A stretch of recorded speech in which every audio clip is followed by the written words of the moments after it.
Okay, I think we will start first. Can you help us to close the door? Thank you. Yeah, so all of you are locked here. Right, we will begin with a simple activity to get you all back.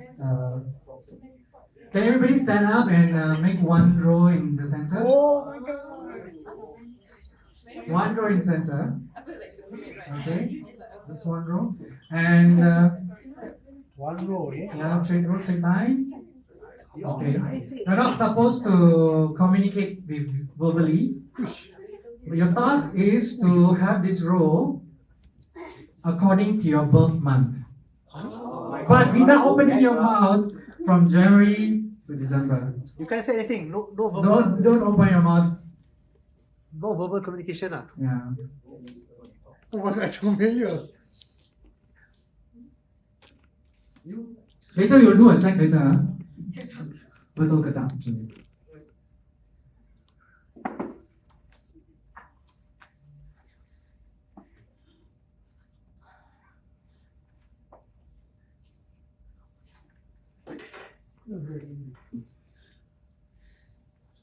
So the instruction is stand according to your birth month.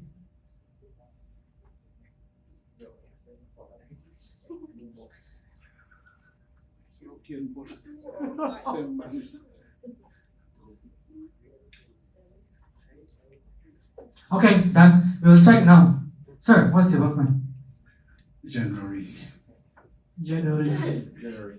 February. March. April. May. July. August. August. September. October. November. November. December. Oh, give me all a round of applause. See, a lot of things can be done sometimes even without opening our mouth. Betul? Now, I'd like to invite all of you all to sit in the tables, whichever table you're comfortable, and with the people you're comfortable. Right, you can move around, you don't have to stick to the same table, but try to fill in the first 4 tables. We'll just do 4 groups or 5 groups? 5 groups. Yeah, one group already dissolved already. By the way, who wants to do my translation? Anyone? Oh, Dikuparka means dissolved. Right. Okay. Oh, sorry, Baran. Sorry, I'm being bullied. I'm just gonna go and cry. I'll try to be as inclusive as possible. Right, so this is, I give you all 30 seconds to try to come up with a name for your group. 30 seconds. Katel. Katel. Discuss with Between the two of you. discuss with your team.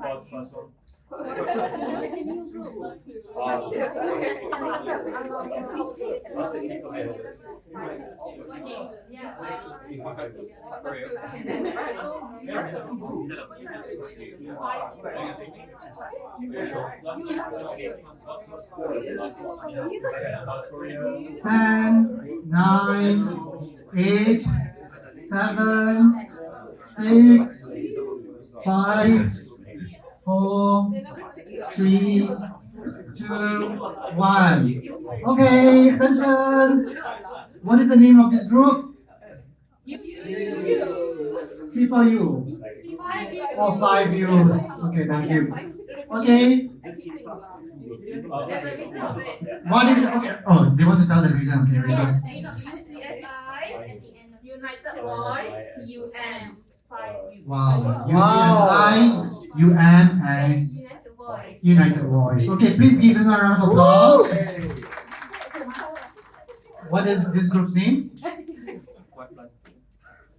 Quad plus 2. Okay. Can you explain why it's quad plus 2? What is this? What is the reason? We were supposed to be MU, but like that's an MU plus 2, like quad plus 2, and it's a quad plus 2. Okay, round of applause for quad plus 2. Tidak paham. Let's go. This gentleman is looking at me, staring at me. So I'll ask him, what's this group name? Sunflower. Happy, huh? Very good. Give a round of applause for Sunflower. Yeah, the five. The five. For the obvious reason, right? Okay, thank you. What is the name of this group? Hibiscus. Because we love our country. Love your country very much. We all love our country. Alright, thank you. How are you all feeling in your energy level with a scale of 1 to 5? Scale 1 to 5, 1 being lowest energy, 5 being highest energy. Can show by hand. Wow. Sugar rush. I'm very nervous now. So, right. So before we begin the session, I'd just like to introduce myself. My name is Kumarendran. I know it's very mouthful. You can call me Kumarin. I've been working on human rights issues for past almost a decade now in Malaysia with various organizations, including United Nations, international NGOs, and basically doing human rights stuff. I currently also do full-time human rights work, and I've been with PROHAM for the past 3 years now, kan saya? Yeah, we were part of the youth, PROHAM youth, we founded the youth group, and now I'm the assistant secretary of PROHAM. Very happy to be on board for this training session, and I've also recently been accepted into the Oxford University to do international human rights law. Right? So that's my journey doing human rights work, but I'm not Mr. Know Everything. Whatever we're going to do today is like a sharing. My presentation won't be as elegant as Dr. Lin's presentation. It's going to be more like a sharing, and I'm here to share what I know, and I'm also here to learn from all of y'all, because I'm sure many of y'all here are very experienced in what you do. I see very senior people in the participants as well, right? So the next 1.5 hours or so is going to be divided into 2 sessions. We're going to do human rights situation in Malaysia and also theory of change. I would just like to share a few things that during this session, I like to have this space as a safe space. Meaning to say that we are here, we all respect each other despite of our difference in opinion, difference in our experience, our background, our seniority, whatever. So we're going to respect each other. We can have difference in in our perspective. But it's very important to be sensitive and respectful. Another thing is, this is a learning exercise. So this is a learning space. So we are open. We must try to be open to learning new ideas at the same time to share our ideas with others to educate each other, right? It's not such thing as it's a trainer's duty, or it's not my duty to teach other people. In this room is a safe space and learning space, so we are here to learn with each other. And I think else I should say. The most important thing is to enjoy yourself. No point being sad in learning something, right? They say you learn more when you learn it happily. So my session, I have arranged it in a very fluid manner. We can take it however you want to take it. Nice or not? So if you feel you don't want to do the group activity, okay, we cannot do the group activity. If you feel you want to do as a big group activity, we can do as a plenary session. So it's very fluid, open to suggestions. At the same time, remember that we have to somehow come to a consent and do something, because if 30 of you want to do 30 different things, it's so difficult, right? Right. So we have very limited time, and I'm very concerned about the traffic, right? Because I don't want to get stuck in traffic, right? Right. So we're going to do the first session called Human Rights Situation in Malaysia. So I would like to invite all of you all to key in your answers at Mentimeter. So you can take your phone, go into Mentimeter, just type Mentimeter and put the code 110845. Then you will have this survey on it, and you'll see the outcomes. Anyone not sure how to use Mentimeter? Menti, MENTI.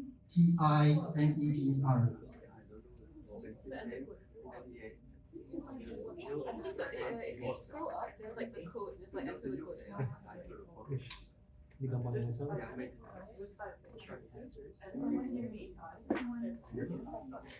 You will see this and you can start punching in your answers. What's the code? The code is 110845.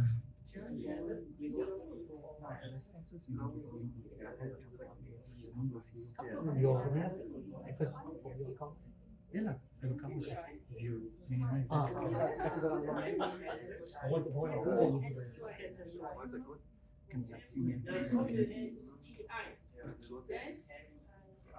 Okay, I already start saying answers. 1108. The code is 110845. Mentimeter. No need to sign up. Anybody needs help, you can raise your hand. We will send our soldiers there. No need to install. Just go to the website and 110845. Wow. Okay, we see a lot of answers here. Discrimination against LGBTQ, death in custody, mothers who are unable to pass their citizenship down to children, detention without trial, child abuse, human trafficking, police brutality, child exploitation, child abuse, freedom of religion, detention without trials, refugee rights, reproductive rights, domestic abuse, statelessness, children, human trafficking, freedom of information, religious discrimination in housing, labor abuse, underage marriage, discrimination against MKU, state censoring media, undocumented children, Azmin Ali, refugees are not recognized and can't work, lack of access to economic resources. Okay, any more coming? Right. He's a politician. Right.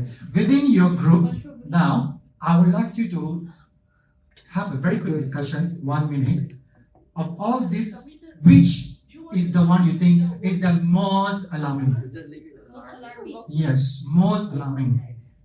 Discuss within your group, 1 minute. What alarming? We have women's, we have refugee immigrants, we have kidnapping, we have police,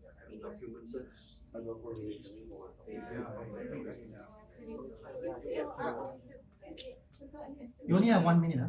That's true. Most alarming is Azmin Ali is the most alarming one.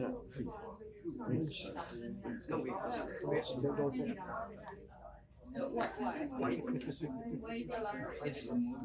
Which is the most alarming issue?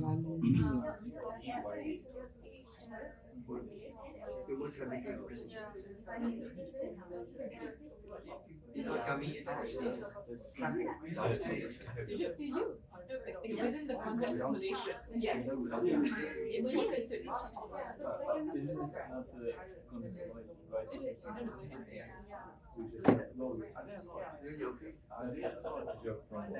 It's important to do a discussion because you will work on this topic for the next following sessions.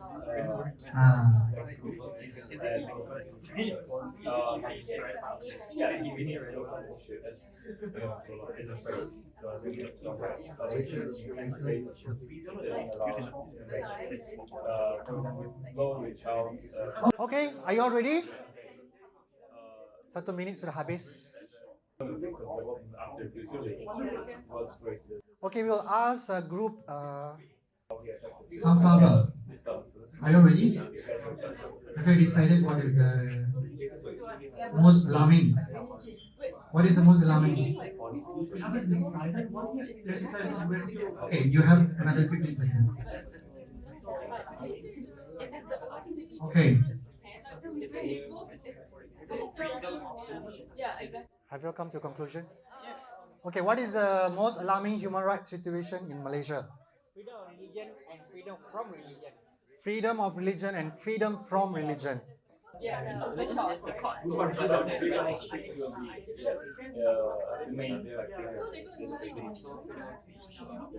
Are you ready? No data. For the sake of practice, for the sake of today's practice. Another 10 seconds. Have you already? Yeah. Freedom of speech. Okay, good. So freedom of religion and freedom of from religion, freedom of speech. This group. Tak ada lagi. Religion. Trying to take a different topic. So it's easy. Okay. Can you join? Is it okay? Department of Speech one. Is it okay? Racial discrimination. Okay, racial discrimination. Death in custody. And this was freedom of speech. Okay, we have topics now. Freedom of speech, freedom from religion and freedom of religion. Accessing information. Freedom lah. Access to freedom of information. This group already take. Oh, alright. Speech. Okay, freedom of speech, freedom of information. Racial discrimination. Death in custody.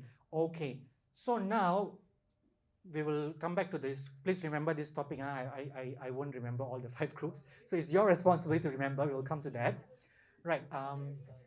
Zaim, can we go to the next slide in the Mentimeter? The next thing, you just go below that and press the arrow. This arrow here. And here. The next question. What are references and resources that we can use to understand the human rights situation in Malaysia? Where do we read? What is our evidence?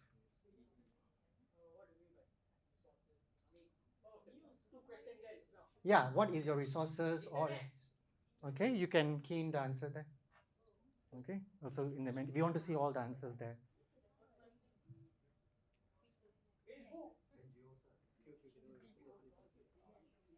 Okay, news, BBC.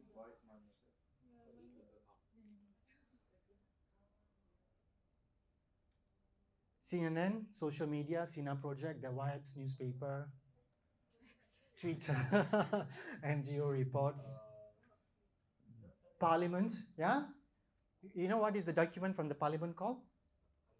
Hansard, yeah. Online news report from NGOs. Academic journals, very good. Typo lah.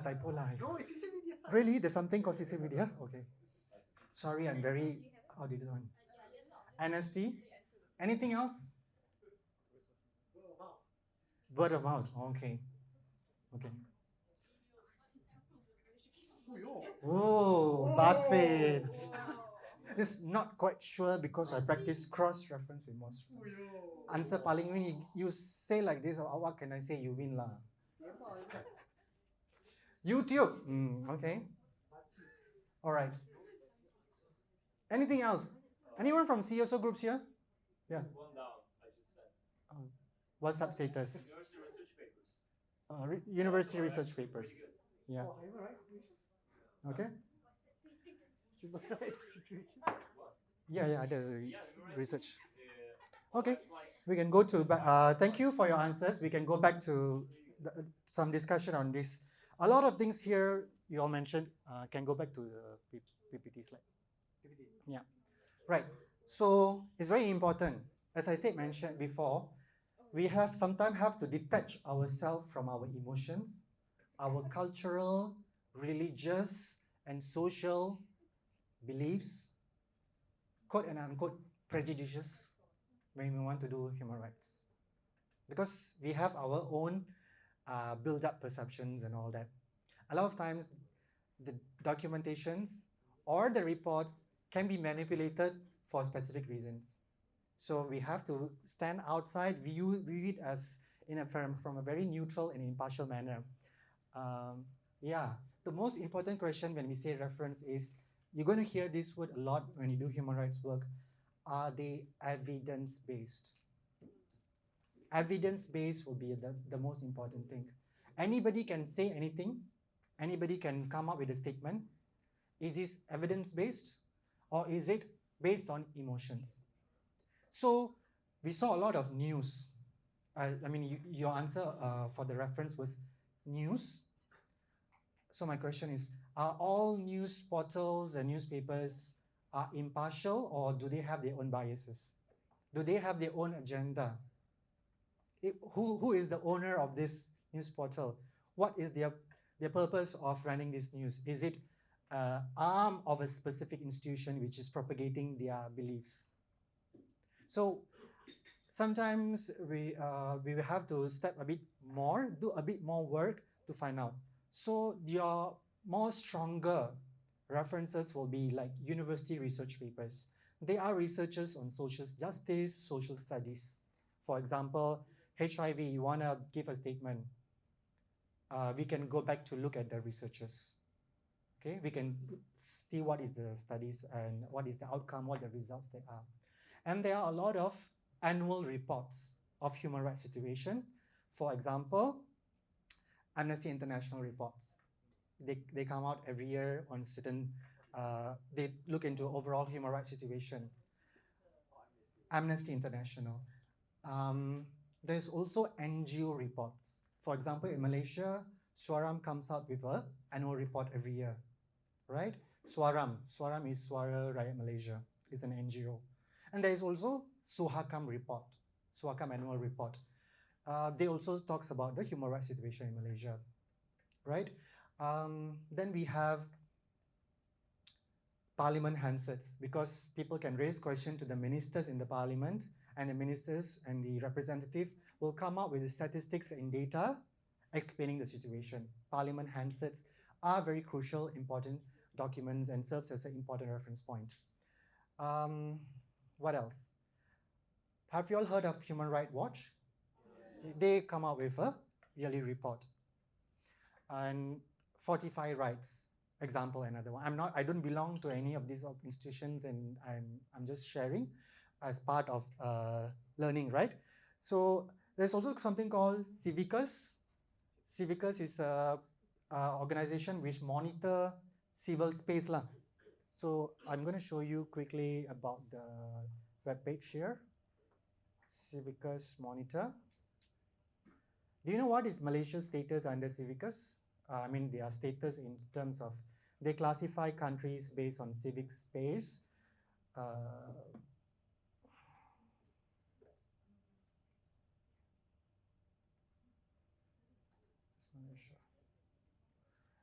So their status, they have given the status called obstructed for Malaysia lah. So you can go there and then it's not loading. Okay, it comes in a yellow zone for Malaysia, and then there's reports about civic space situation in Malaysia. Okay, and what else? Have you all heard about UPR? Okay, UPR is a Universal Periodic Review, a process which all the UN countries take part, and is a process where the countries can comment on each other's human rights situation. For example, all the UN countries will go there and then they talk about each other's human rights situation, they give recommendation. Malaysia give very good recommendation to other countries and also receive a lot of feedback about our human rights situation. And this recommendation is, the country is accountable to follow up. So it's everything is reported. They go through a cycle. If you want to learn more about UPR, a very simple booklet has been prepared by Swakam. It's called UPR Info Booklet. It's available online. Please read about this if you have not heard about it.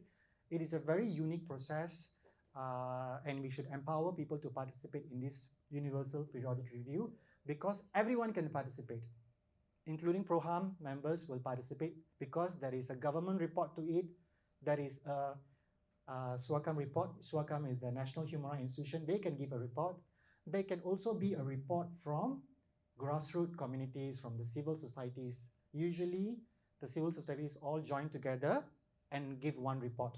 So if you read these reports all, they cannot simply write based on emotions. They will do research. They will collect information from grassroots and then prepare this report. If you Google, there will be a lot of reports submitted by the government, reports submitted by the civil society, the reports submitted by the national human rights institutions. Are you all following me so far? Everything's okay? Right. So what are your more reliable sources and evidence-based sources now for human rights situation? Are you all still going to go back to social media? Yeah, so we can now look, go one more step ahead. You can get the social media as maybe a quick update, but then, dig further. Because nowadays, a lot of organizations also pretend like they are human rights organization, but they're actually not. Yeah, so they wear a shadow, and then they say it's human right, but actually it's not human right. So there has to be some sort of like a screening mechanism to be detached ourselves from emotions and look at into the issues more subjectively. Right. So always ask yourself, is this evidence-based? Now, going back to the questions just now, you all have selected one topics for each of you all, right? Ada ingat tak? Still remember? Okay, what's the topic for this group? Freedom of information, freedom of speech, racial discrimination. Great. Last group there. Death in custody. Now, we will do a group activity. If you all are okay, can we do a group activity? Okay, we'll do the usual things. We will give you about maybe 10 minutes. We don't have much time to discuss the why, what, how, and then why is this important, what's happening in Malaysia, the status of Malaysia. And then remember, we did this exercise of what are our resources. You can try to use these resources to find out some data. We'll give you a flip chart paper and a marker pens, list down this, and then you will share it with the rest of the groups. So we have very limited time, so you have to divide the duties among your group mates. Maybe one person look at reports, one person look at social media, news, or whatever. Is it okay? Time is very short. You cannot do it if you are not everybody is doing it. So everybody need to be a part and find out some information. You cannot be a passenger, otherwise not enough time. Okay, Eliza, can I get your help to pass the flip charts papers to each group? Thank you. You can start discussing now. Do you all understand the task? Yeah. Your topic, do the 5 W's, what, why, when, and then give the references. Where did you all get these things?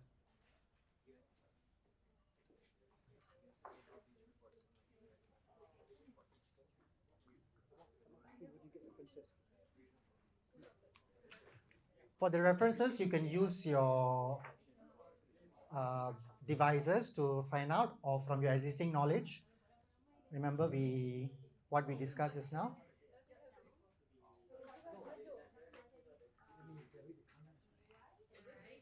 You need to use marker.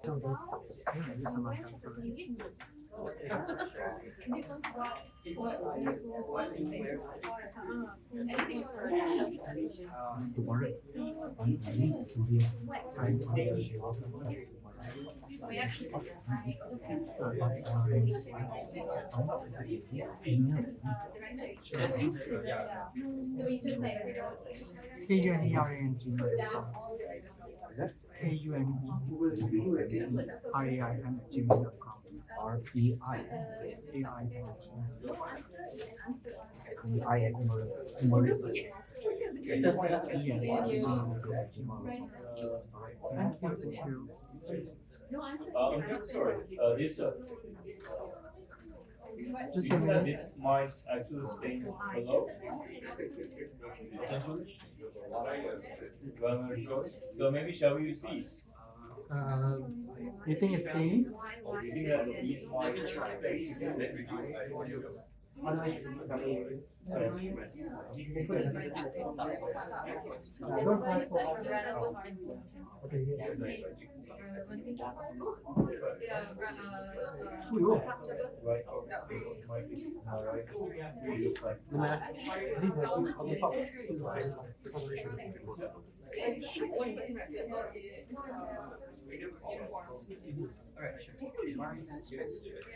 Oh,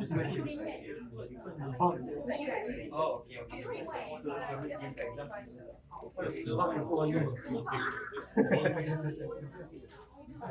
We can touch a lot of aspects actually. Oh, I had a room. The bill, right? Because I'll go pray first. Okay. I'll go pray first. Non-precising. and the decision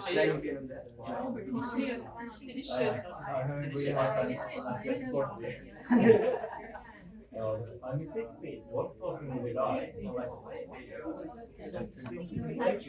While on the plane, I was like, you should stop talking.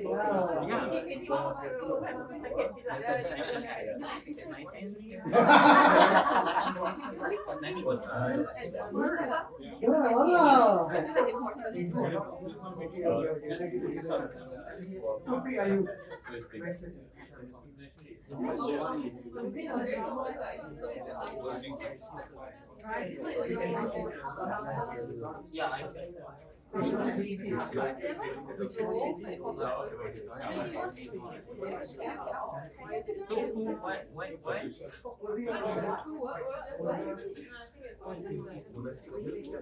Who does it? Why?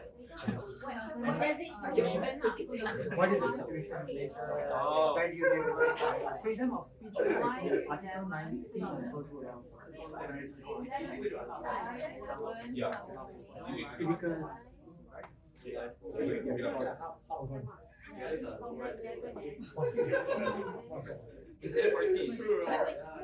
Try to list the evidence, huh? This is simple. Yeah.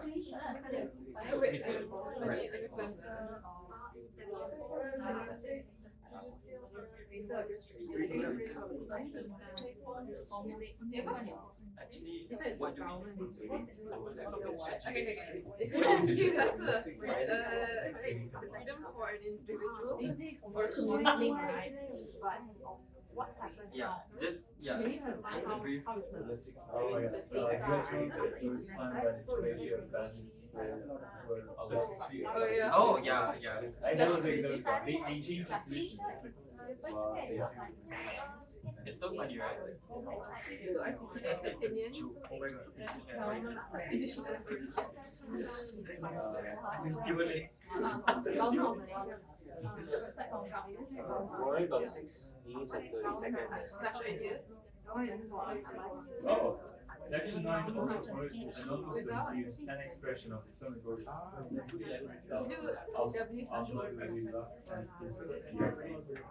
So non-Muslims cannot Without fear of retaliation or sanction. It's protected in the constitution. It's protected in the constitution, right? Okay, let's put which article. That's the offense. Yeah.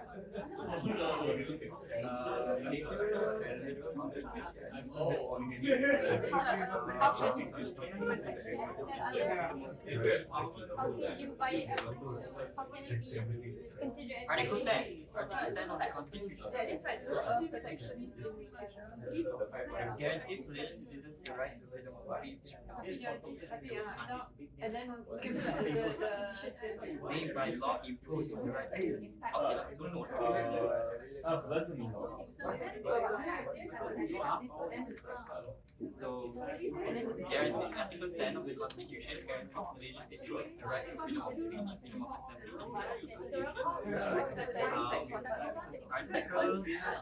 Article 10 entitles citizens to such freedoms as are not restricted by the government and as are absolutely guaranteed their freedom. Yeah, it's just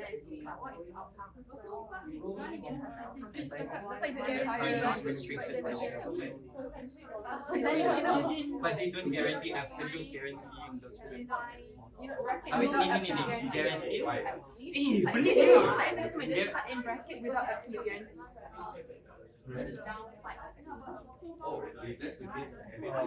So Article 298A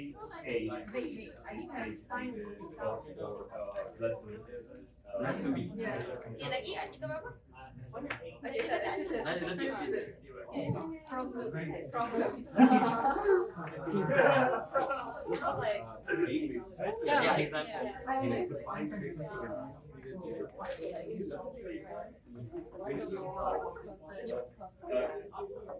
Actually, yes. You have 4 more minutes.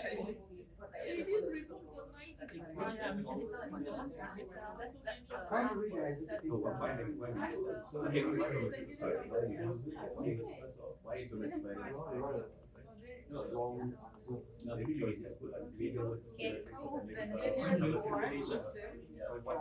all of them will be human rights. Know how to research. So here we put the example. The blasphemy one, what was it about? So basically, blasphemy religion. You can criticize. Blasphemy. PH. PH. This is blasphemy. I don't authorize this class. It's okay, nanti pada. Okay,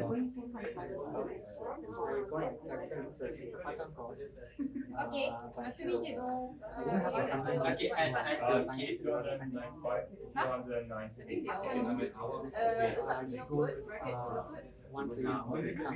Nama tak dengar. 280. 95. 280 to 95. 95 until 398.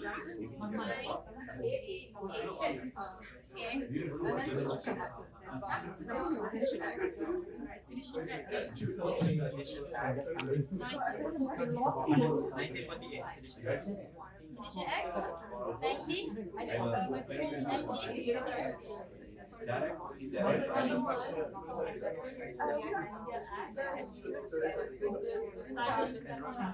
Foundation program online Next question please. but under international contemporary Sedition Act sebenarnya. What is Sedition Act? English and Multimedia Act. About months people are telling me that they are all interested in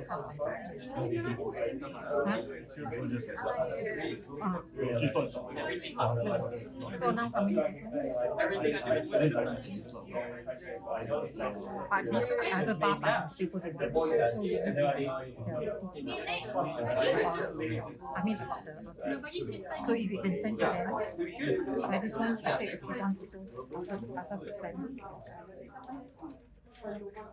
if we have 30 you can do where is the new oh, then it's very long and everything. But the other rooms are not released.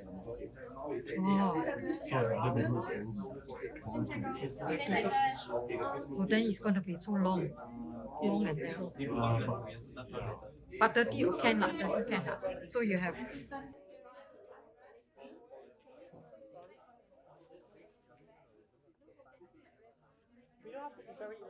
Yeah, but try to give later where did you get this data from? The data, example of cases. You have to, and then maybe try to say that I read this quoted here, so that's evidence based. You know. Oh, that was on Halloween. Yeah, that was on Halloween. I went there.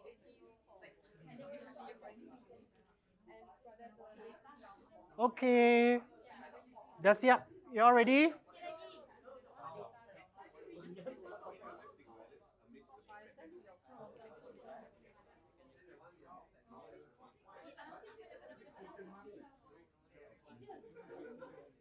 Okay, you have 10 seconds. Do you all need more time?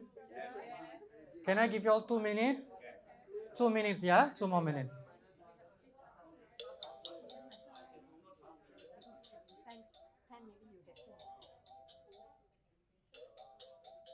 That's a timer.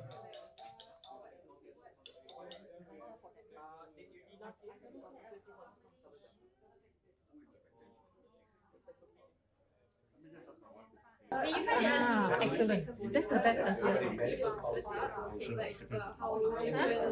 Answer the second one. Ah, that's okay, fantastic. Because you can include Oh, oh, it's better. Yes, yeah, that'd be great. Your wife is what is heading one of the Sarah, you did not hurry. cyber law. Wow. Yeah, my friend was yeah. She sent that answer because she couldn't make it. I'm not sure. And then she sent something. Sarah, you did not hurry. in the same. Sarah, Irina. I think that'd be good. That'd be great because we need more respect. Yeah. I'm going to post survey. But is this speech? I think you can talk about how you register lah. For those who can make it. I was asking going to send to the bar council because the two of them said they are very interested. So when one has suggested he asked his wife to survey. Oh, sure, yeah. So, The one who's doing this actually. But they have to register first. It's like Do you have it open? first come, first serve. So not just because you register doesn't mean you can come. We will send confirmation. because I was thinking, okay, we Can, right? can do that because Easier, right? easier, but I was thinking if we have two, then we think who has a better potential to participate. I forgot. Because There are two ways to it lah. Open or because we've want done to select a few. because we've done the targeted already. I think it's okay to open up because we don't know who can come. Yeah, sure. The last thing is I will ask them if those interested to join as a member, I ask them to go to our She was in our link. Links, yeah. So three things. Great. I think this is a very motivated area. Yeah, it's a good mix of own and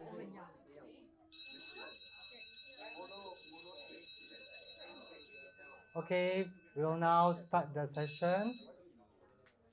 Okay, which group would like to go first? I will go for the most quietest group. I will start with the most quietest group.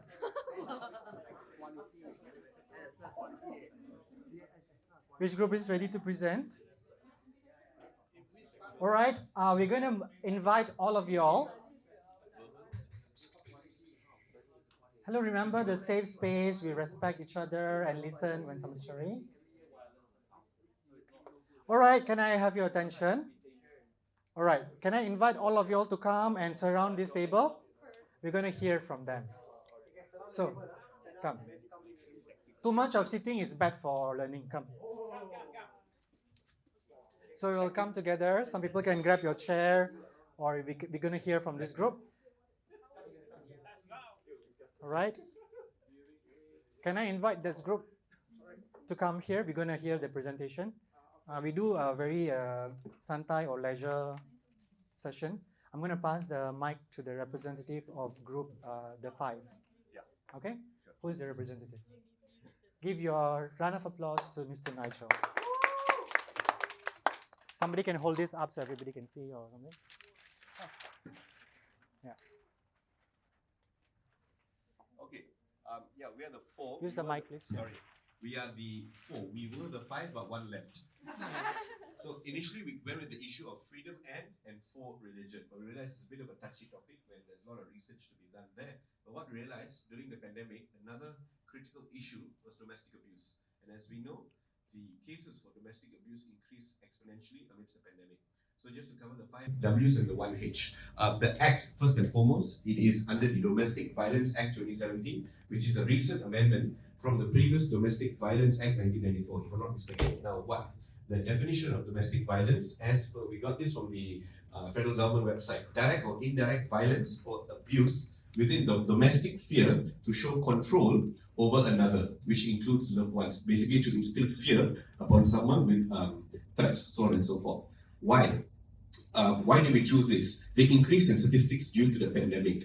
Domestic violence went up by 42%, but unfortunately, from what we know, there are a lot more than the statistics which are unreported. Who? First and foremost, marital spouses, which are husband and wives, families, children, relatives.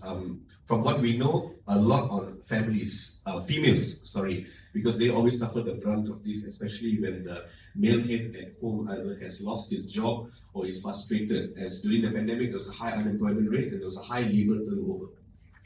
When we have said this a lot, our when is 4 long periods with added stress during the pandemic. Our which, so the forms of domestic violence or domestic abuse, they can be psychological, they can be sexual, verbal, and physical, and they don't discriminate, so they can happen to anyone in the family. And how they can use manipulation tactics, blackmails, threats, and in general instill fear upon them. Raging fear so much so that some people don't want to report to the authorities or are not aware of their rights. Thank you. Thank you. Would any of the group members like to add on to the comments or sharing? Anyone else? Okay, thanks. Okay. Any one of you have questions? Not speech, question for them. No questions? Okay, I will ask the question. Oh. Okay. Maybe next time. Right. So any comments or questions for them? Right. So thank you. Now we'll move to this group since we are here. Okay. Give a round of applause to them.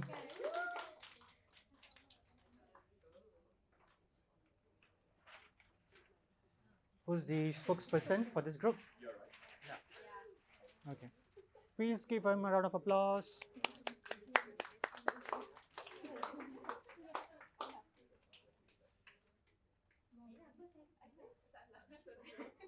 Hello.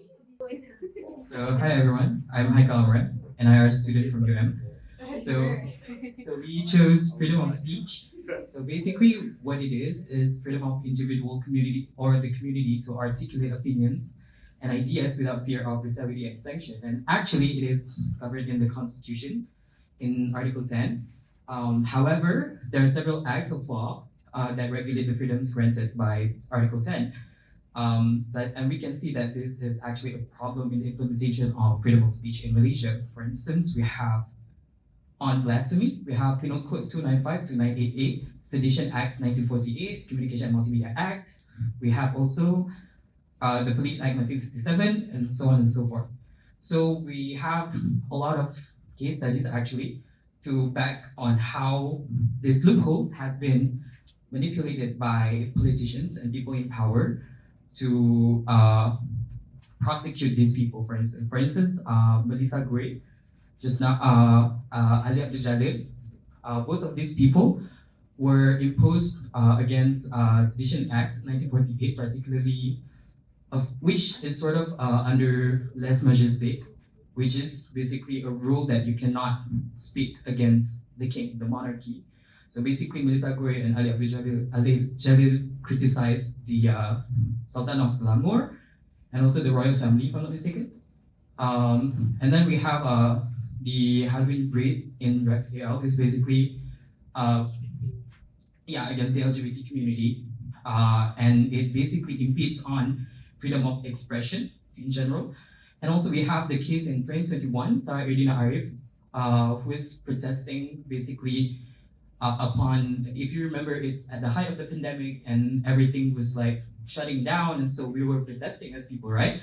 And so Sarah Erdina Arif is one of these people, and she was prosecuted and she was jailed for 10 days, if I'm not mistaken. So yeah, and to back this out, not even, I mean, we can see the cases, of course, but even like outsiders actually ranked us. For instance, the World Press Freedom Index ranked us 73rd, and that paints a lot of a bad narrative, actually. It just shows how we are actually, as a country, is very backwards in this area. And then Amnesty ranked us 52 out of 100 in terms of freedom of speech in general. So that's basically why it's such a pressing issue in our country right now, I think.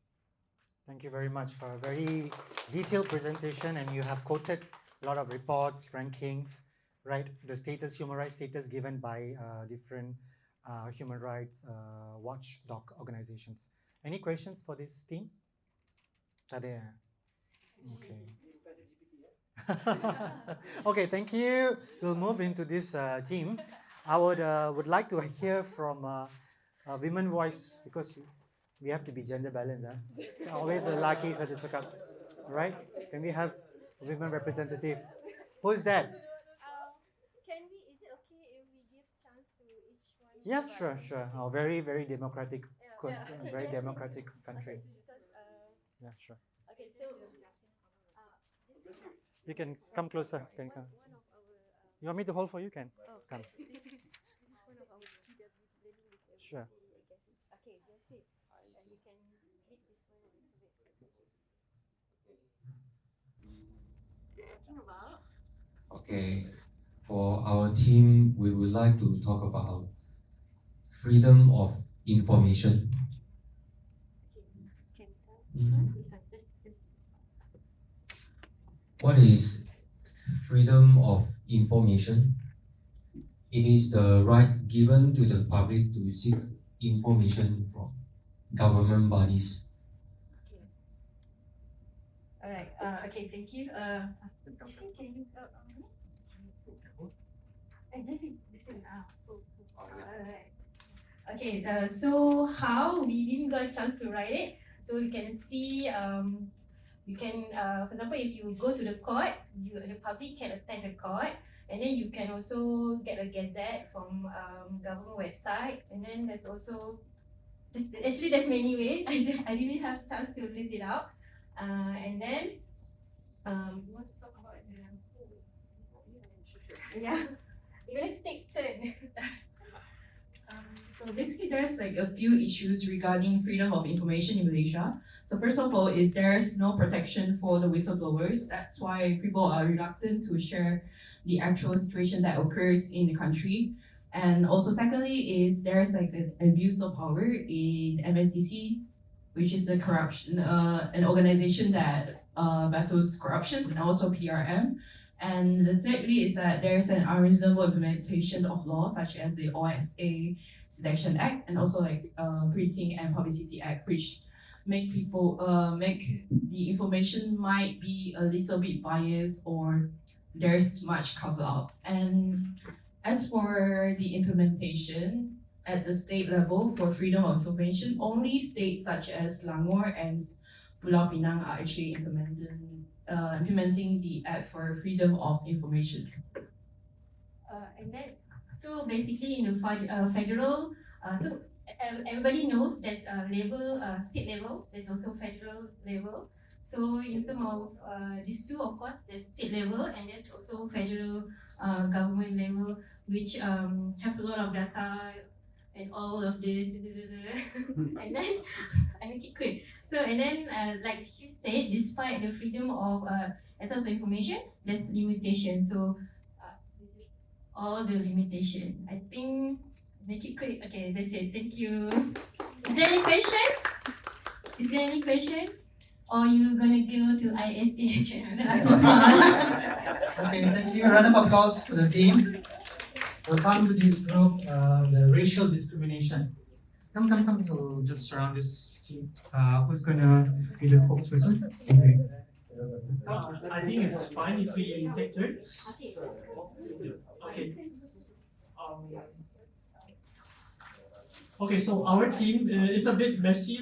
We kind of got into a bit of trouble when we're discussing about the topics here because it's so general, so broad. But let's just hop in for now. So the definition for racial discrimination, some of the keywords are the distinction, exclusion, it involves restriction and preference when it comes to certain groups of people, specific races. It can be limited to religion, can be limited to descent, origin, places of origin. So this is some keywords that I've taken from PROHAM.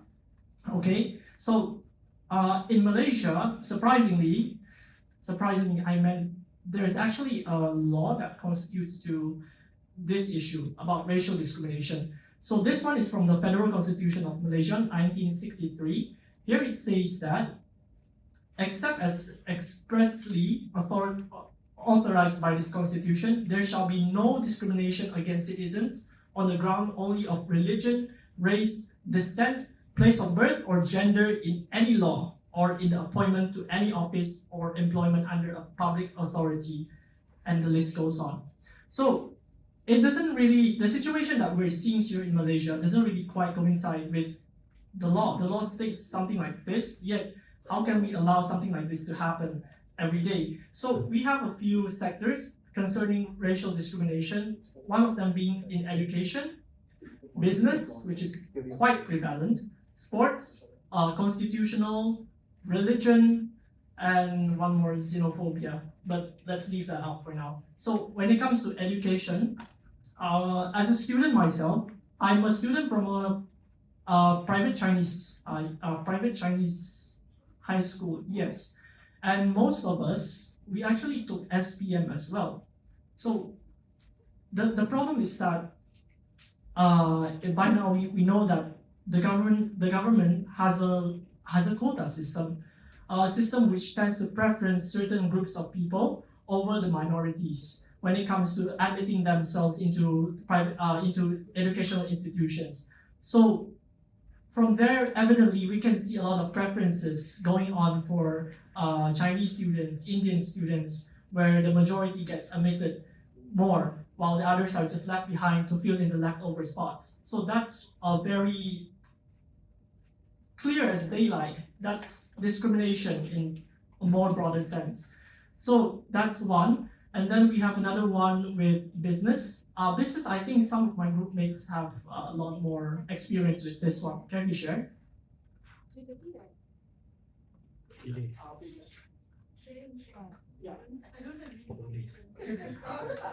I thought we were just discussing about that just now. Okay. Business, no? Everybody wants to add? Okay, one example. All the most of the GLCs, the government linked companies, all the CEOs are Malay. You know, of a particular race. So even the Selangor statutory bodies, if they want to propose to appoint Chinese, straight away some of their organizations, some NGOs will quickly launch a protest to say that it's reserved for them. One more about religion. Our teammates brought up a very good example. In certain parts of Malaysia where there is a rural communities of Orang Aslis or the indigenous tribes living there, there have been cases of people from the state sending in, teachers or converts who plans to, they say brainwash. I'm not so sure how much of that actually meant, like forced conversion, things like that. So if you don't convert, then you won't get any benefits or privileges. Same applies to the minorities which isn't a Muslim. Yeah, something like that. So that's another example I want to bring up. That's it. Thank you. So give a round of applause to the team. We will go at this last team. Can you all please come? Let's learn from this team.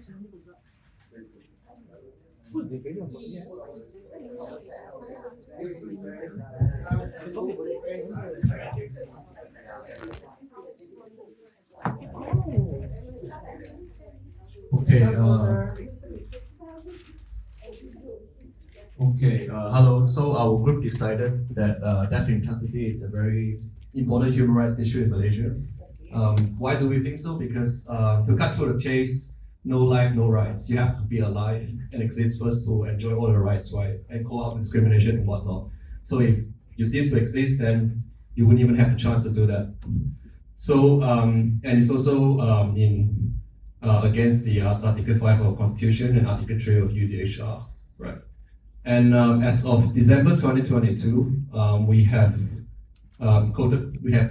understood from Swaram report that there were 21 custodial deaths, 4 from police shooting. So we wonder how that could happen as well. The police shooting case under custody when they were already supposedly in a controlled environment. So I guess we'll never find out for now. And it's also important because there is no check and balance. And then it goes back to the how. How did it happen? It's unclear. The information is often not transparent, and without transparency, there's no accountability, right? And then police brutality and physical violence seem to be the most common reasons why these things happen. Yeah, and when of course is is during the custody because of the rare nature of the situation, how it occurs. So I think anything else to add? Okay. Okay, thank you very much. You all can return to your tables. I'm going to close this model soon. Right, so each group were presenting their ideas on the most alarming human rights situation or crisis in Malaysia. Now, between the five, which one you think is the most alarming? Ours. The others all give up to this group already. Right? Can you all decide which is the most alarming among these four or five? Death in custody. Death in custody. So, freedom of speech not important lah. So, I ask you a question. You say freedom of information, right? Death in custody happening, but they are not releasing the information about the deaths. So, is it interrelated? So all the deaths happening, but the police not revealing how this person died. The police never not revealing the cause of death. They're always the CCTV not working on, So is it related or not? Freedom of speech, freedom of information related to death in custody or not? Is it related to racial discrimination? Why only certain race dying? So can we go to the key message? So the key message is all human rights issues are important and needs attention. That's we cannot separate one issue and say this is a separate issue. Social justice is interconnected. I would like to introduce one terminology to you, maybe you have already known. It's known as intersectionality. Intersectionality, for example, you look at me, you don't just look at me as for today I'm a trainer. I'm a trainer, I'm Indian, what's my education, what's my social background, what's my financial situation, where is my education from. All this is the one that formed me. And my experience to this living in this community is based on that. For example, if you take a migrant worker, his experience are different. He has different layers, and that will build his experience living in Malaysia. So, and human rights issues are often interconnected, like what I did. Death in custody related to racial discrimination, also related to freedom of speech, freedom of expression. It's also related to violence. It's very interconnected, and also important to remember that human right is not like a pie. You say, okay, we give these rights to these people, the other people don't have enough rights. Doesn't mean we pay attention to a particular human rights crisis that we don't look at other human rights situation. So the other time people ask you what is the most difficult human rights situation, you have to answer very smartly. You have to say all human rights issues are important, all humans need to be treated equally.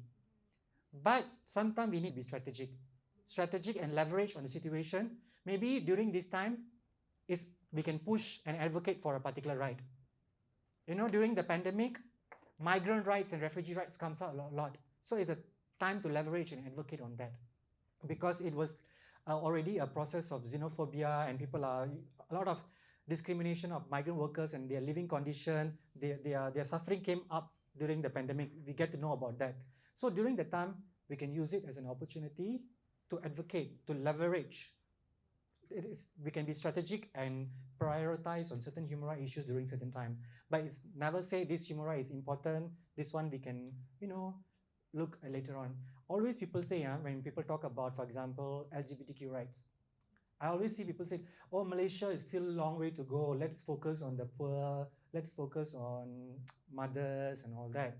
But when is this time going to come to look at this group? When is the right time? The right time is always now.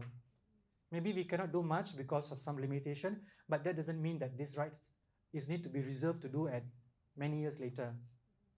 It's maybe not strategic. It can be safety and security risk, but we have to acknowledge, right? So I hope you all did learn certain things about the human rights situations in Malaysia.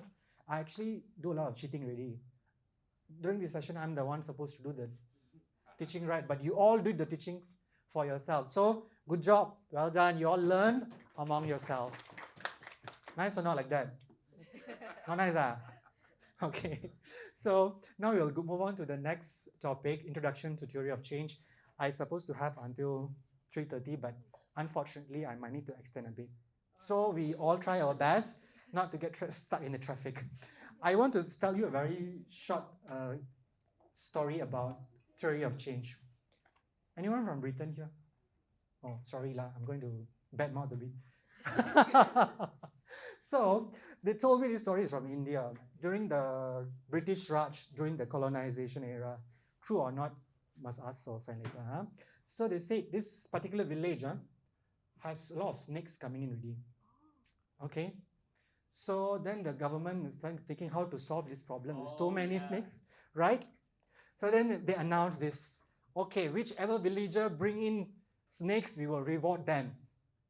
So that is the solution they proposed because there's a lot of snakes in the village. People are dying by bitten by snakes. So announced, let's reward whoever catches snakes and come.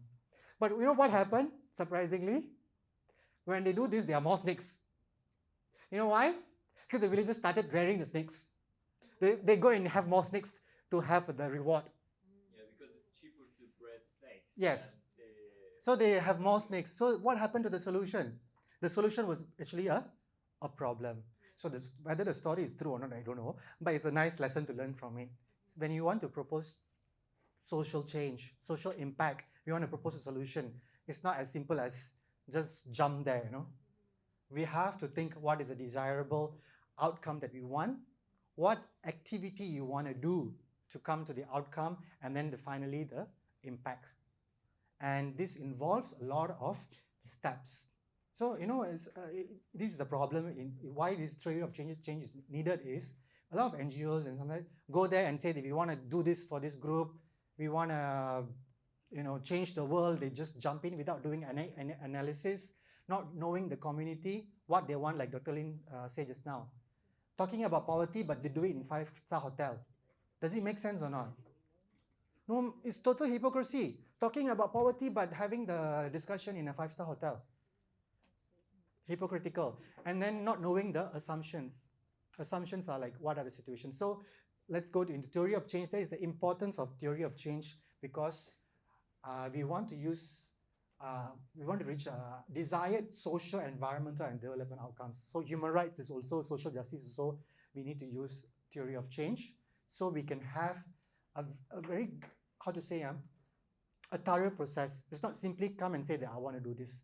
You think from the top and then you move backward. That is theory of change, and it's widely used in a lot of planning, a lot of corporate social change also now using this. I will go very quickly. The key concept of theory of change, we don't have time to really look into all these 5. You are invited to go and do research later, but I will speak about the important ones. Outcome-oriented thinking. For example, when PROHAM wanted to do this SDG workshop, what is their final impact that they want? To create awareness on SDG. That can be a bit of like outcome, but the impact is maybe in the long run. Yeah, that's policy changes. Yeah. So this workshop, can it change policy immediately? No, this workshop you're doing is an activity, or as what we call as output, right? And then the outcome is maybe all of you all go talk about SDG to others. You all, duplicate, multiply the awareness, and then the next level only the impact changes of policy. So it's the three levels. So outcome-oriented thinking, casualty, and pathways. This is what we talk about: output, outcome, and impact. These 3 key things is very important for theory of change.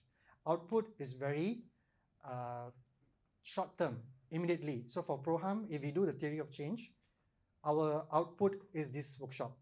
And then we can measure how many people attend this workshop, how many men and women, how do I say it?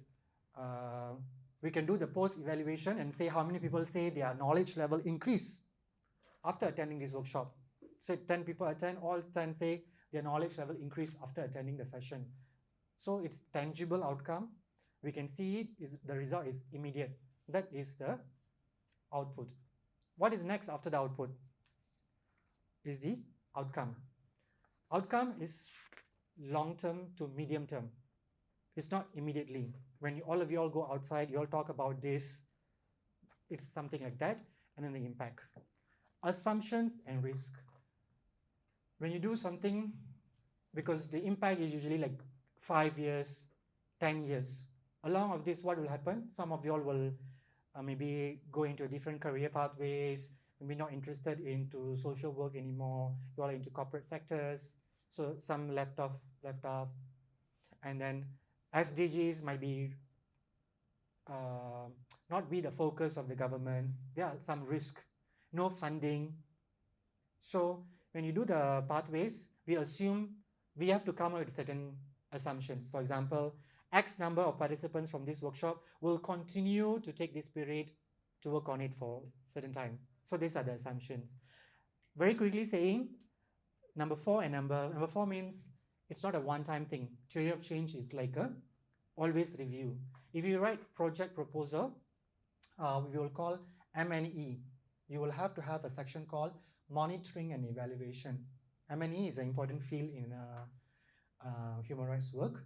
When you do a project, we have to continuously look into the outcome, monitor what the situation is. It going in the direction that we would like the project to give the results? Because you might do a project thinking you will have X results, but if you're not getting the X result, you have to alter the project to do something to get back the desired result. Sometimes you need to hire external evaluators to come and talk to all your stakeholders, because your friends might not tell you the truth about how haywire your project is. Your community stakeholders may not be comfortable to share to you that you're actually causing problems to them, because sometimes they also don't know how to share. If you're talking about sub-illiterate population or illiterate population, they might not be able to express it to you directly about the problem that the project actually caused. For example, if you talk about HIV population, sometimes when you do research with them, you're actually exposing them to risk. I know they might not be able to express it to you. So this process is important. Visual representation is nothing but it's just a diagram. You map out everything and then you see. I know it's very confusing, but I want you to think of just 2 things for this now as an introduction, because limitation of time. TOC, always think, is backward thinking. Not backward thinking. Is backward mapping. You think of the final outcome you want policy change, you want social impact directly on SDG. Then the next level, what needed to be that? And then the activity is activity/output. So these are the 4 things. Any questions on this basic concept? I can take time to elaborate this, because if you get this, then the other processes are a bit more easier to understand. I see all bintang, all stars. Okay or not? Okay?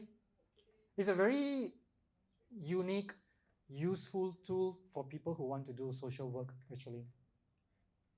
Because once it can come in various form, it can come in diagram, it can come in table. If you have the diagram, it's very nice, you can see, okay, you have the outcome layer by layer. It's very inspiring, because you want this impact to happen, and then you see it. And as we say, you can't change overnight. Rome was not built in a day, right? So you want to change. That's why some people say human rights work and social justice work, you might not even be alive to see the change that you work for. This is a very common thing. You say that, for example, some people who have worked for death penalty in Malaysia before, they already died already. Still, we are not yet finalized the death penalty, right? So it's a wrong process. We might not be alive to see it, but we work towards it. There always is the goal. I think, we very quickly go next. Okay, very briefly, what we do. First, think of the long term. What is the final goal? Some people who want to come and talk to me, hey, come, help me with my NGO. They always approach me. My NGO is dying. Nobody to run my NGO, no people. So I ask them, what do you do? We collect old clothes and go and give to the people, and it's a very good charity. But how is it going to be sustainable? Dishing out aid just purely, it's a good thing, I'm not condemning in that, but what kind of change is going to give? Can an NGO just operate based on fully aid-based organization? Can, but what kind of change? Do you also need to empower these people so they don't rely on the aid actually one day? That should be the goal. The goal is not to have these people poor so that your NGO can sustain so you can keep helping them. That should not be the goal, right? Your goal should be there should be no poor people who needs this aid.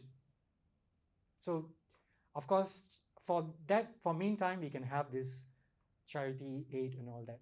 So, but have a higher level social impact that we want to have. That's long term.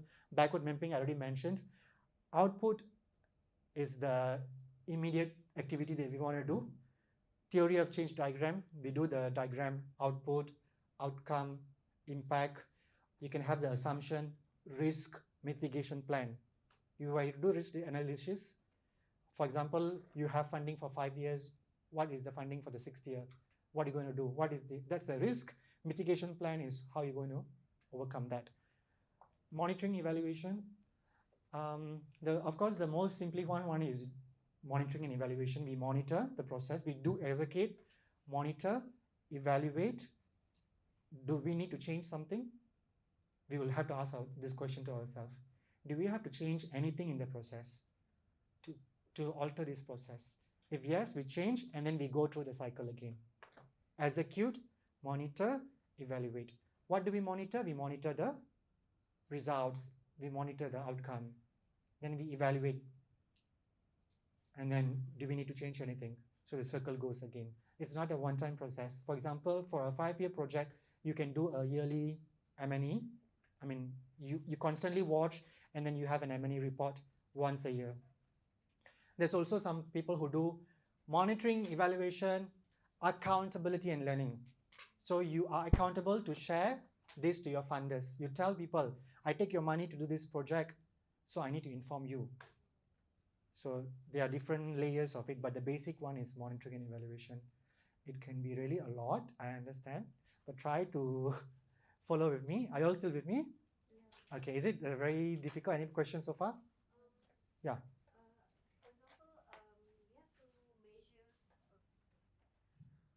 So currently, I was thinking about the monitoring or like doing reflection or something in terms of data collection to monitor progress. Is there any suggestion? Is it possible that we do it ourselves or we just do survey based or something qualitative? It really depends on the project, but thank you for your question. For this example, I'll use this bookshop as an example. So after when we finish, we will Zaim will share a survey, evaluation, post-workshop evaluation. So we can see that from that, whether this workshop was successful, did you all learn something from it, or was this just, a sock chandelier exercise? So that's how you evaluate. Sometimes if you have big projects, you can hire external evaluators, which they will talk to all your different partners in the project. For example, they will talk to your beneficiaries, they will talk to your consultants, they will talk to your suppliers, because as I said, it's not just one entity. Have you all heard supply chain? For example, social justice work this way, if I want to do human rights work, then I go and hire a vendor which is practicing child labor. Is it okay? No. And then I order food from someone who's doing human trafficking. So the layers are more, sometimes we are not able to see it. So we might need to have external evaluators to see this. For example, some organizations, they don't take funding from certain companies. Like I know NGOs which completely forbid funding from tobacco or alcohol-based because they feel it's socially unethical. So sometimes you might need an external evaluator to do that. Can we go next? I think, do you all want to do group activity? No? Okay, tak sempat. So I listen to you all. Okay, so we'll go to the key message of this. Okay, so theory of change is a valuable tool for designing, implementing, and evaluating human rights program. It's systematical and logical. As I said, put your emotions and your prejudices, your beliefs, whatever aside. We can articulate program goals, enhance effectiveness, and promote a deeper understanding on the pathway of positive social change. 3:30. Good. So, any questions so far?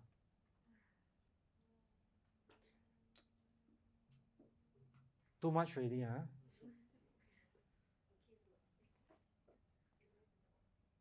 Okay, so we will do a short quiz. Can I take 10 minutes? Then we'll do a short quiz. Each group prepare 3 questions from our session from, when we started before lunch. After lunch until this, my session. You prepare 3 questions and you ask, let's say 3. Yeah, 3 questions enough for now. Prepare 3 questions. This question is going to be asked to other groups. 3 questions from today's session, my session. You must know the answer also, huh? Cannot ask something that you also don't know.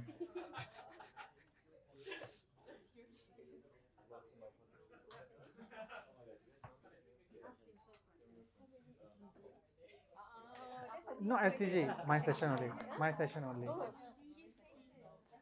The questions are from my session, not SDG session, huh? My session only. Yes, prepare 3 questions from my session. Not morning session, my session only. Make sure it's a difficult question, but you also must know the answer.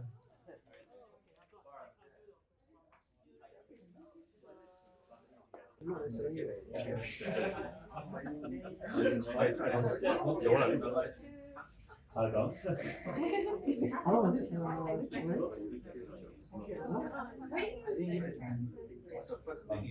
Okay, I'll give you 5 minutes for this, huh? Oh, yeah, 5 minutes. I don't learn for it. All learn.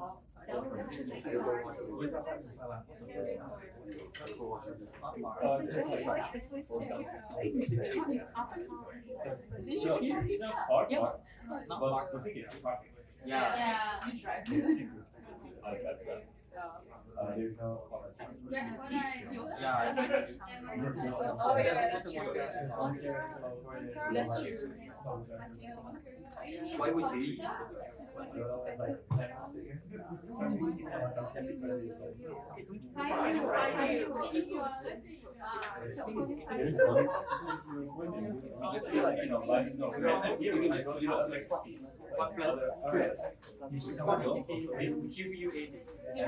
yeah, I get asked so many times for my Facebook, Instagram, take pictures together in metros, and want to be around in massage. Not that type of massage, massage. What question? No. She's good.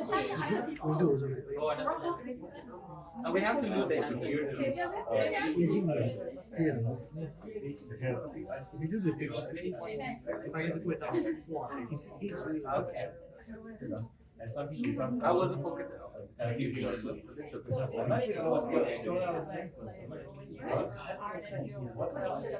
Print or print. Yeah, the one inside that's where so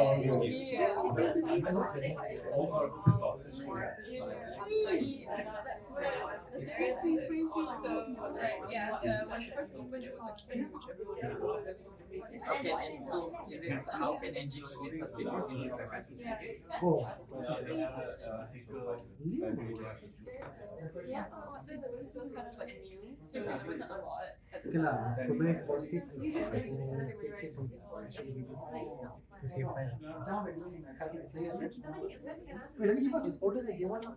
But what is the answer? No, you can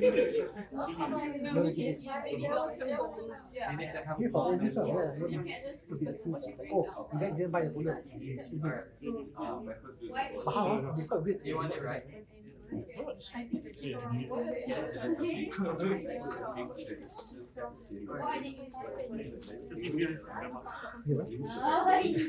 Guys, Like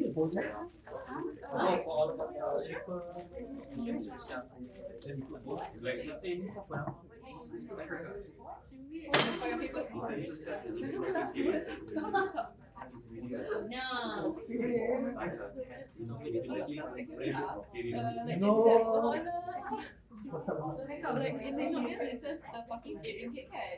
Tapi dekat sini kita boleh like at the machine. Because the machine right now Open digitally.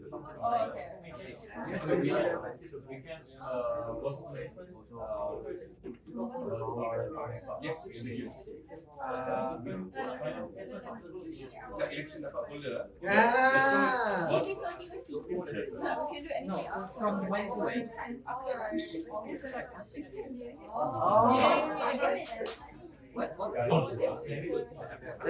What kind of code does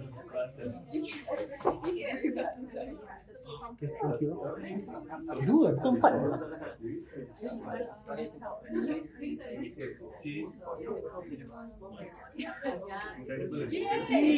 was that?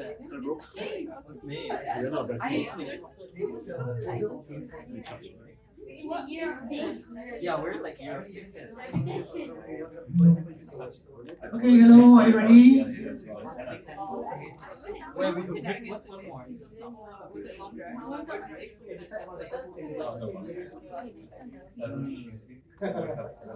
Okay, we will start soon.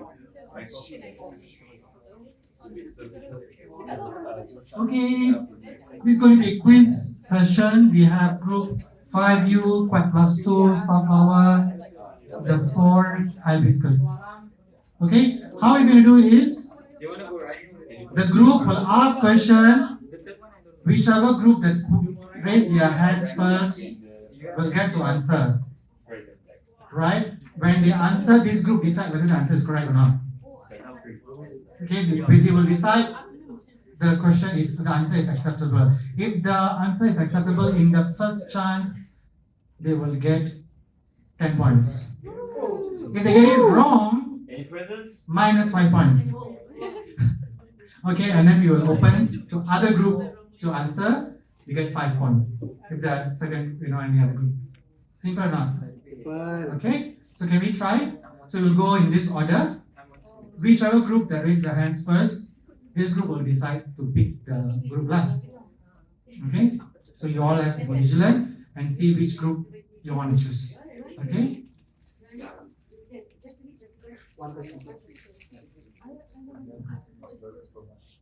Okay, the first question is, what is the first step in designing TOC? Okay, what is the first step in designing TOC? Can we answer? Is there a gift? Only points.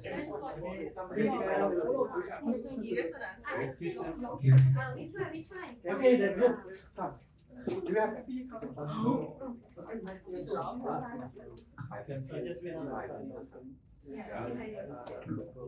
The first step will be identify the long-term goals. Correct or not? Okay, correct. So 10 marks for okay. Congratulations. Now we move to this group.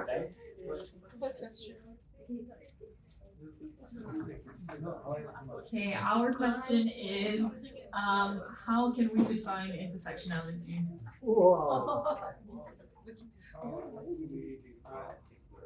Like, what is intersectionality essentially?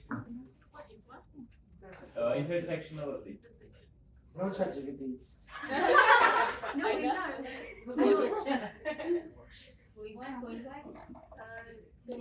Any group want to try? Raise your hand. Okay. Because I got to try. The rule is very simple. Raise your hand first. We are very civilized. Oh my god, this wrong. I want to get this right. Also, intersectionality practically means everything that we do and experience within a certain context, they're all interconnected. So we cannot reject one side of the picture and just accept that side that we see. They're all connected. Do you accept the answer? 10 points. 10 points. Wow. This group can ask the next question. What's sunflower? Okay, this one is actually quite easy and quite straightforward. First question.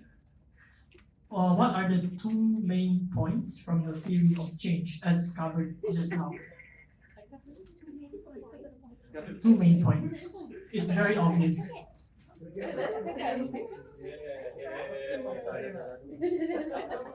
Okay, it's a TOC, the main point is it's a valuable tool for designing and then implementing, and the third one, evaluating human rights program. It's a program, it's systematic and key concept. Oh, key concept. Outcome oriented thinking, causality and pathway. Is it correct? That's not the one I wanted. Oh, no. Oh, so do we have to minus one? No, we're not that bad. It's just a hint. It's emphasized by our host here. That point is very obvious.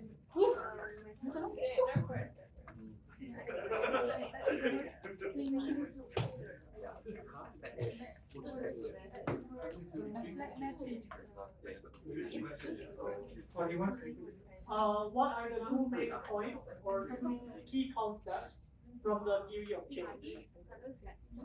Okay. Two main points. Yes.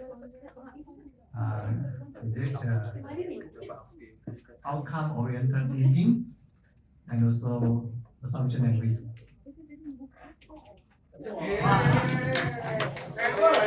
So they will get 5 points for hibiscus because somebody tried. Okay, so they're leading us. You see, very quiet group. Don't underestimate.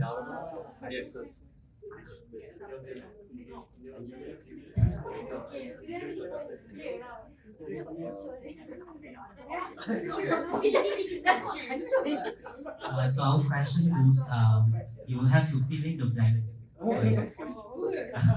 So fill in the blanks is an essential step in implementing framework of theory of change.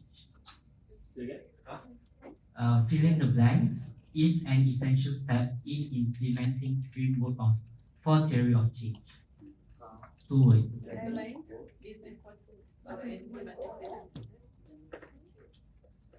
3, 2. You can try it. Just try it. Can you read the sentence one more time? Blank is an essential step in implementing framework for theory of change. TOC.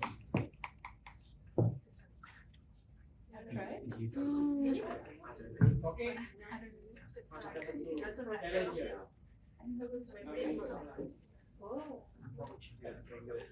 Backward mapping.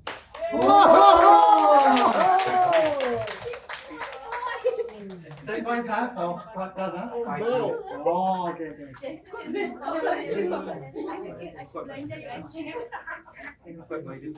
Team hibiscus, your team turn now. Good job. Last question.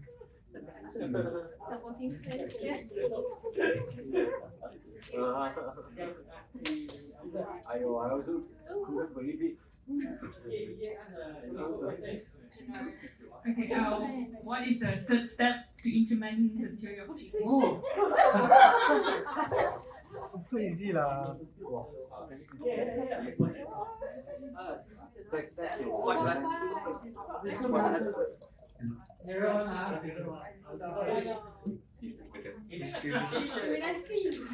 Assumption and risk. Assumption and risk. Yes, so easy. Identify long-term goals. Is it? Yeah. Oh, third. So do we minus 5 from these groups? I didn't hear the question. I'm sorry.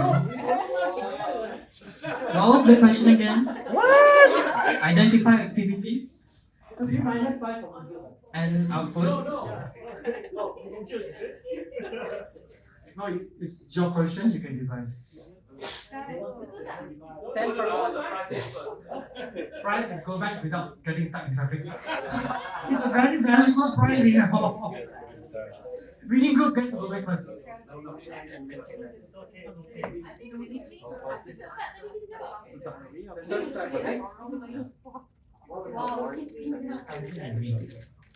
Okay. Is it mine?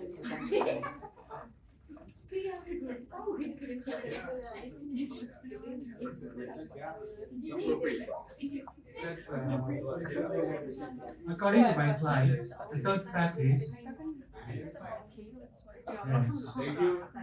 but your assumption is really Thank you. okay lah. We give you 5 points lah.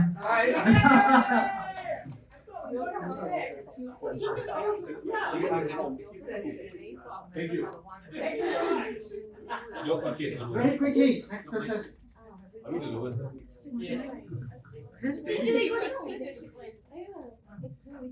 It's okay, like certain like free prizes as well. What is the most critical human rights issues?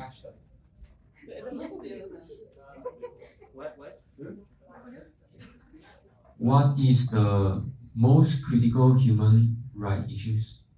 So easy. It's a trick question. It's a trick question.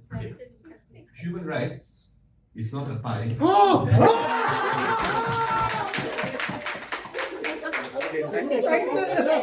Yeah, I have Everyone deserves equal share, and every issue is fundamental.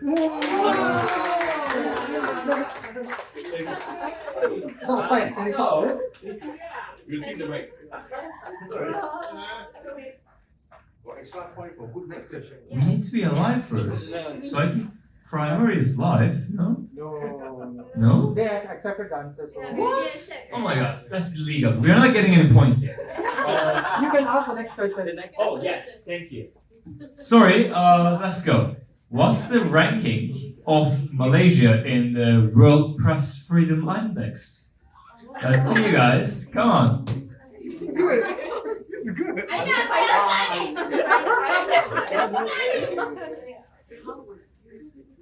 Cemetery. Ikatkan dipecahkan. Okay guys, we tried. How many marks? Can you give 10 marks? We tried. Okay, this is a giveaway mark. Wow. Is it? We take this. Okay. I'll show you. Is it proper for human rights NGOs to access support from corporations of unethical practices? So easy.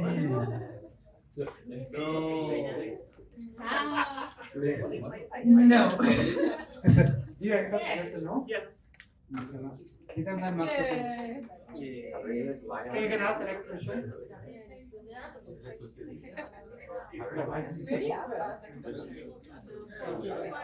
Oh yeah.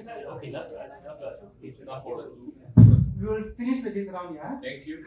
Okay, the third question is list 3 sources where you can obtain credible and accurate information on human rights issues in Malaysia. Good question.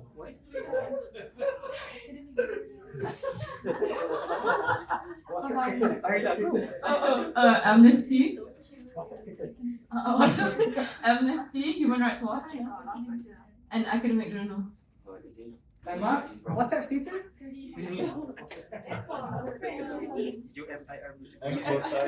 Okay.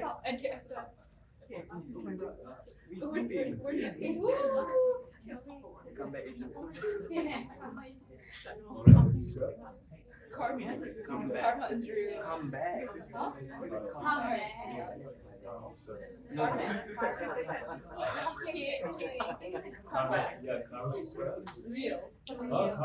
No. Easy question.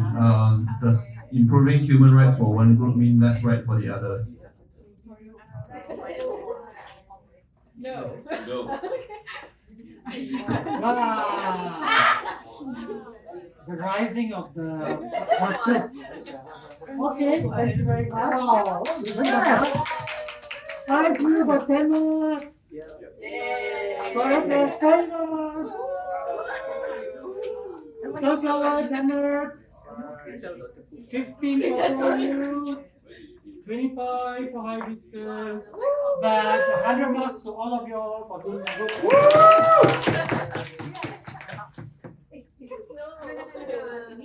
She really wants to try a last question. Anyway, I hope you all did learn and enjoy. So that's it for me. So hope you all continue the social change, social justice work. Hope you meet you all in the NGO circuit very small. So hope to meet you much. All right, let's give it to Kumarin for the interactive session. Before we go, as always, we need you to take the post-workshop survey. Post-workshop survey, scan the QR code or go to this link, bit.ly/PROHAM post-workshop survey. And I'll give you guys 7 minutes. Boleh ya? Just start within 7 minutes, so 7 minutes. It should be easier for you guys now.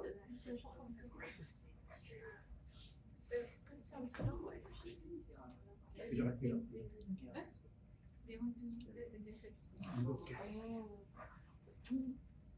We got a bunch of your photos. There's one in the back.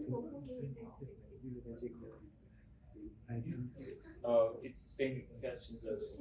It's the same, but if you read the survey. The survey says the questions are the same with an additional section. Please pay attention, right? I'm sorry. Your attention to detail is quite alarming. It says that the questions are the same as the pre-test with an additional section. No, sorry. So that's for you who are actually paying attention. I'm studying. For those who are not, I am sorry.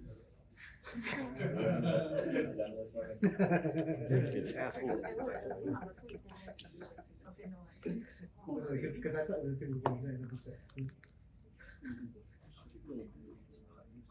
because it's the same. It has to be the same. It can't be different because then we can't do the analysis. Yeah.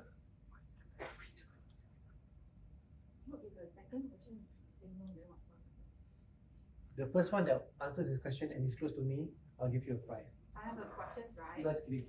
I have a question. So number 2, right? Have you ever participated in any workshop, right? So if our answer is no, so the whole survey is not valid. No. Valid. It doesn't work like that. It's not connected.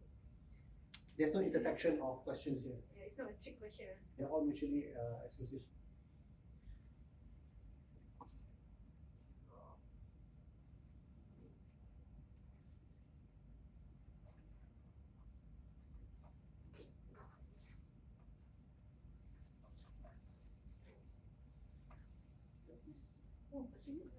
Yeah,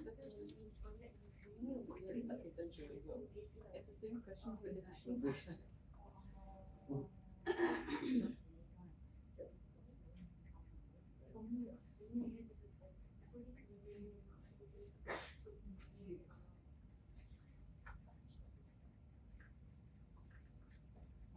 Okay.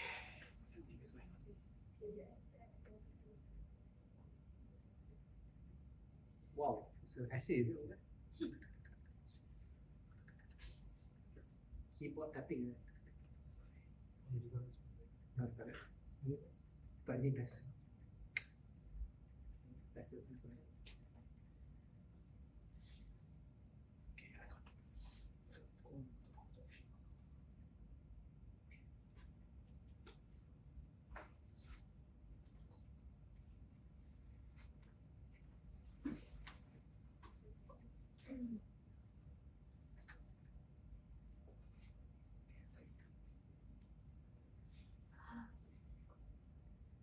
Yeah, guys, can same question as just now. Should be easier by now. If you know your indicators. The Google.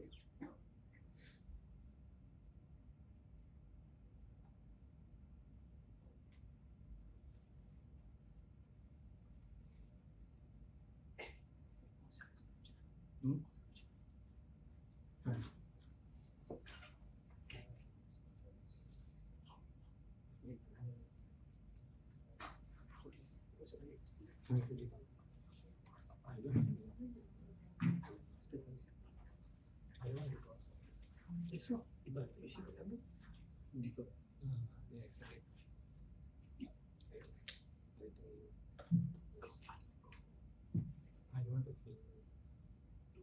don't feel like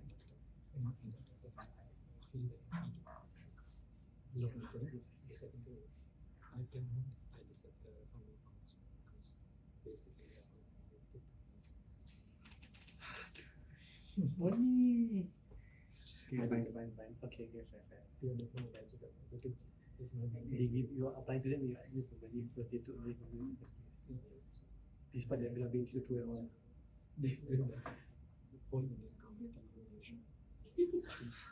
Oh yeah. Okay, fair. They follow the roots statue as well because he was a slave trader. Crazy. Okay, we've got two responses. Well done. Zaim said he will lock the door until everybody finished their survey. No, you guys are still here means you guys really appreciate this session. I really appreciate you being here. So thank you. You have to clap, it's okay.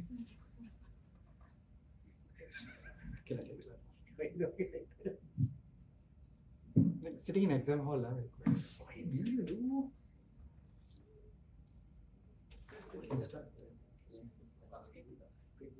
No, there's no project. Just go back and see what promote your people. I'm not sure to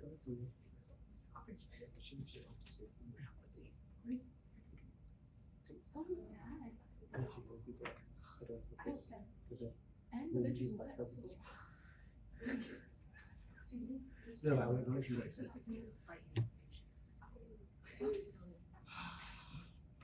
Who has finished the survey? Wow. What's that only? Okay. Very guys, alright, cool, thank you. The mic. The group.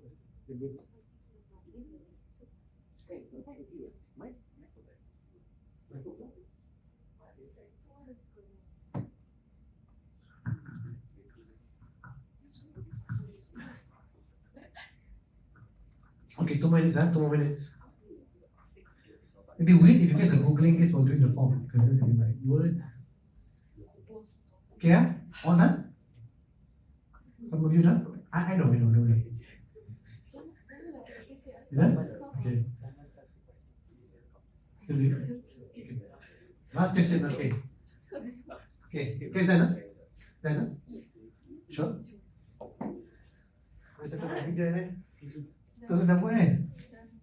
Okay, great. I got 12. How many in a row?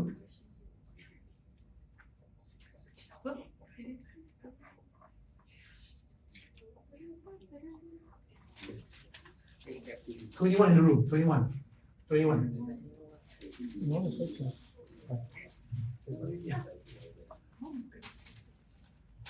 So I've got 14. So I only need 7 more.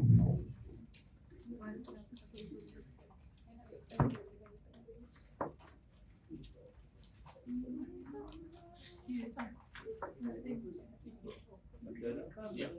60? 5 more?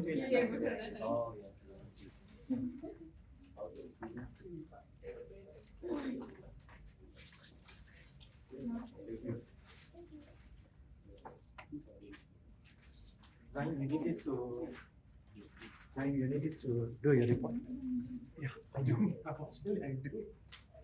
I do. So I will just fold it down. Okay, last minute for you guys to submit the survey.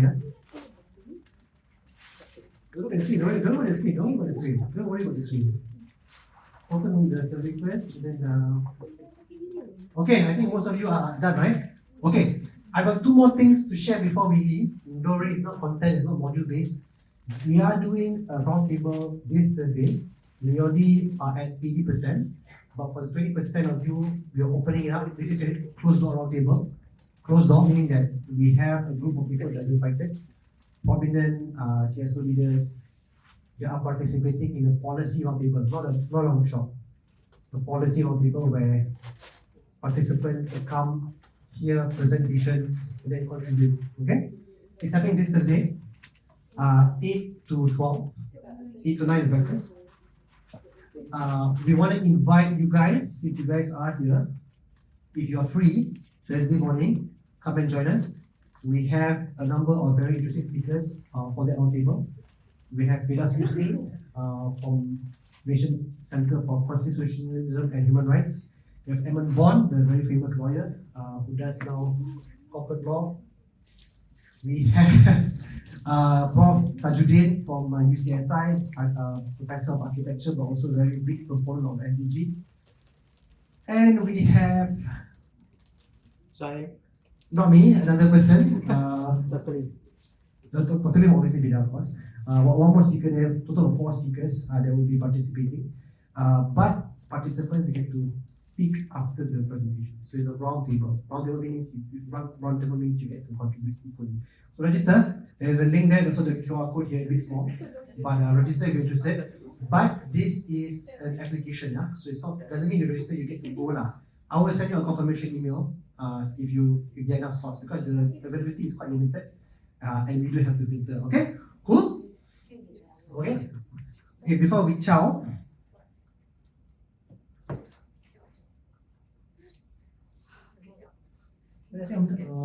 Yes. Okay. Some of you have asked how do I join PROHAM? You can join PROHAM as a member. The link is down here. Linktree/myproham. Join as a member. Youth members only pay. Youth member meaning 35 million only pay $2 a year. Very cheap. I have a question. Yes. One of my friends were asking if there's like a spot for internship. I can't give you an answer yet. I can't give you an answer, but I think if we can discuss it, we can take it offline. But before I talk about that, join as a member first. Youth member. There's no point interning if you don't have a membership. Wow. Join as a member. As a youth member, pay less than 20 ringgit a year. Above 35, you pay a little bit more, a lot more actually. But young people, please register, join PROHAM. PROHAM has a youth wing called PROHAM Muda, where PROHAM Muda does events for young people on human rights. So young people, please join as a youth member. The form is on the website, on the link here, linktree/myproham. For those of you above 35, also join. Because our league of members are the likes of very interesting people. They are usually ex-Mahakam commissioners. People from Prof. Dato' Denison Jayasuriya all the way to Tan Sri Shafiq Abdullah, right? They are very, a mix of very interesting people from all sides, all walks of life. So please join, and that's my parting word for all of you. I just want to say thank you to all the PROHAM guys. You can join me to invite thanks for all the PROHAM people. Thanks Dr. Lin at the back. He's here, still here, all the way from morning till evening. Thank you, Dr. Lin. Thank you, Wood at the back. Wood also has been helping with the camera and all this stuff. Okay. And thanks, of course, to Commorate for the very insightful session. And obviously, thanks to you guys. Eliza, I think just left early also. Eliza also just left. But thanks to everyone, thanks to all of you for making time and staying here from morning to evening. The people that stayed are the people that matter. Because you know that this matters to you, and that's why I think you guys are the people that should join us and make a real difference in the human rights space in Malaysia. And with that, thank you, and we'll see you soon, hopefully, in our future events. Thank you.